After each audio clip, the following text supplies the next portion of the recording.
60 साल से ज़्यादा उम्र वाले मनुष्यों में हल्की चोट से, बाथरूम में फिसलने की वजह से या किसी भी ट्रिवियल फॉल जिसमें जो है कोई हड्डी फ्रैक्चर नहीं होना चाहिए, उतनी हल्की सी चोट से भी हड्डी फ्रैक्चर हो जाती है।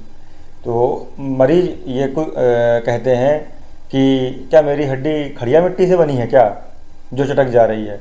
तो ऐसा क्यों है? ऐसा इसलिए है क्योंकि जैसे जैसे उम्र बीतती जाती है वैसे हड्डियां कमज़ोर होती जाती हैं। जो बुज़ुर्गों की हड्डियां होती हैं, बुज़ुर्गों की हड्डियों में जो बीमारी लगती है जिसकी वजह से हड्डी नहीं, वो घुन की, जैसे लकड़ी में घुन लग गया वैसे हो जाती है, उसको ऑस्टियोपोरोसिस बोलते हैं। उस ऑस्टियोपोरोसिस की वजह से शरीर की सारी हड्डियाँ का घनत्व तो कमज़ोर हो जाता है, फिर वो खड़िया मिट्टी की तरह हो जाती हैं और वो जरा सी चोट पर भी चटकने लगती हैं, टूटने लगती हैं, उनमें फ्रैक्चर आम हो जाता है।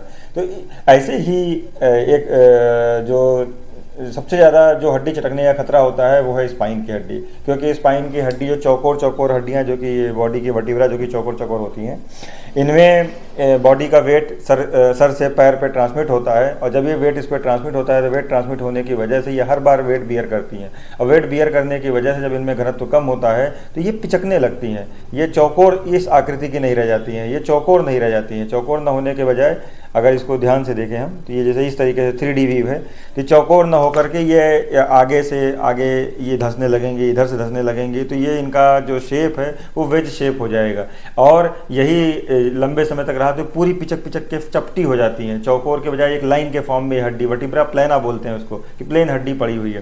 तो जब ये हड्डी इस तरह की चोट की वजह से चटकती है, चटकने की वजह से इसमें सूजन आती है, इसमें पानी भर जाता है और वो भरने की वजह से इस हड्डी में जो है एक दरार बन जाती है, एक गैप बन जाता है, इसको क्लेफ्ट बोलते हैं। और ये चीज़ें क्या होती हैं, भीषण कमर दर्द की शिकायत पैदा करती हैं। तो इसमें एक हड्डी भी चटक सकती है और चूँकि कमज़ोर सारी हैं तो 2, 3, 4 कई सारी हड्डियों में जो है ये समस्या हो सकती है। और अगर मरीज को कैंसर है तो कैंसर में भी हड्डी कमज़ोर होने की वजह से ये समस्या आ सकती है। तो इन हड्डियों का, चूँकि एक हड्डी नहीं सारी चटकी हैं, पहले इन हड्डियों का जो इलाज था कि जो हड्डी चटकी हुई है उसके ऊपर और नीचे की हड्डी को आपस में पीछे से फिक्स कर दिया जाए, इधर यहाँ पे इस जैसे ये हड्डी चटकी हुई है तो इसके ऊपर नीचे की हड्डी में स्क्रू लगा करके और रॉड लगा करके एक स्कैफोल्ड दे दिया, एक हमने रास्ता दे दिया, तो जो वेट है वो इस रॉड के सहारे, इस इम्प्लांट के सहारे इधर से इधर चला गया, इस हड्डी को बाईपास कर गया। लेकिन वो जो स्क्रू डाला वो होल्ड ही नहीं होता। क्यों? क्योंकि ये भी तो हड्डी कमज़ोर है, सारी हड्डियां कमजोर, क्योंकि ऑस्टियोपोरोसिस एक हड्डी की बीमारी तो है नहीं, वो तो जनरलाइज बीमारी है।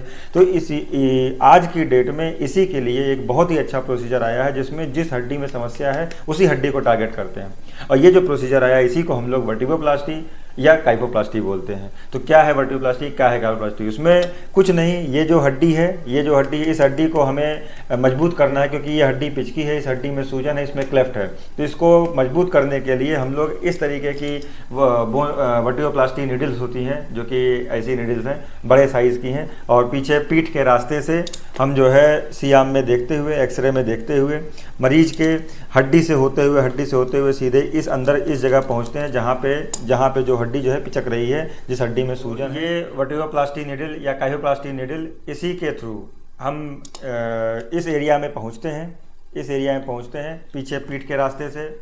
और पहुंचने के बाद फिर इसके अंदर से ही एक असेंबली डालते हैं, जो असेंबली बैलून का काम करती है। वो अंदर जाती है, जा करके इसी हड्डी के अंदर इन्फ्लेट होती है, फूलती है।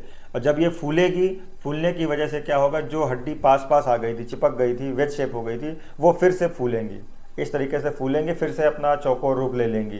और जब ये हड्डी फूली, हमने इसको फुलाया है, फुलाने के बाद जो गैप बना है इसको हम वापस छोड़ेंगे तो फिर से पिचक जाएगा। तो ये न पिचके, इसलिए इसमें हम बोन सीमेंट भर देते हैं या वर्टिब्रोप्लास्टी सीमेंट भर देते हैं, जो कि जैसे जैसे ये सीमेंट बॉडी के अंदर जा करके हार्ड होना शुरू होता है, कठोर होना शुरू होता है, वैसे वैसे उसका जो गैप था, जो उसमें रगड़ घिस की वजह से दर्द पैदा हो रहा था, वो दर्द में उसको राहत मिल जाती है और हड्डी मजबूत हो जाती है। तो ये तरीका है आज की डेट में इसको सही करने का, जो कि एक डे केयर प्रोसीजर है।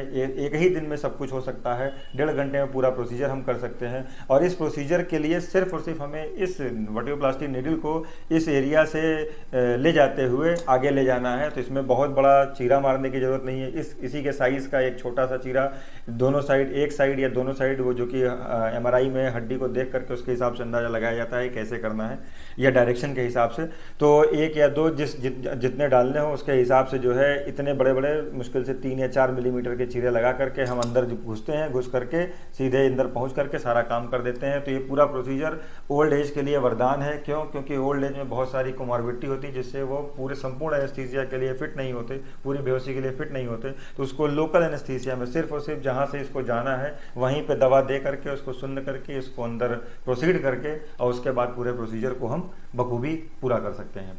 और जो इसमें समय लगता है 1.5 घंटे का, तो 1.5 घंटे बाद मरीज को 15-20 मिनट हम लोग पेट के बल और लेटाते हैं ताकि सीमेंट पूरी तरीके से हार्ड हो जाए। सीमेंट हार्ड होने के बाद हम मरीज को चलाते हैं ऑन टेबल। जब हम इलाज कर रहे थे जैसे जैसे सीमेंट कठोर होने लगेगा वैसे वैसे मरीज को दर्द से राहत हो जाएगी।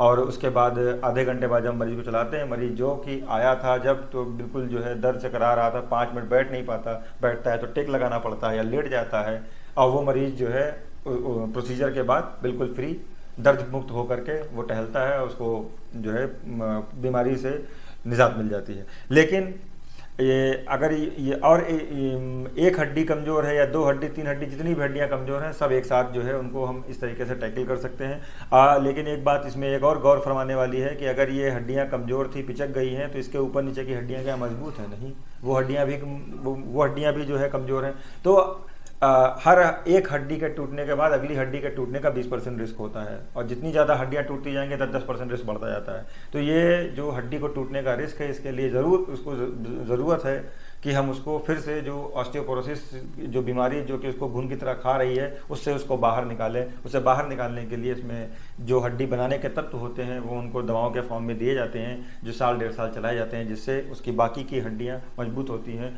और फिर ये शिकायत उनकी नहीं रह जाती है कि क्या मेरी हड्डी खड़िया मिट्टी से बनी है क्या।